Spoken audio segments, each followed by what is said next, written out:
You motherfuckers. I had to buy cranberry orange bread because you can't get a hold of yourselves. I better be able to snowboard down the fucking street tomorrow. The way y'all are cleaning out these aisles. I haven't been that stressed out in the grocery store since the mist. I saw a prayer circle in the frozen vegetable aisle. What are we doing? Who took all the cottage cheese?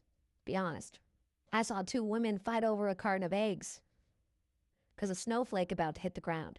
When I wake up and open my front door, there better be a fucking wall of snow. The way some of y'all are acting. What if I needed toilet paper?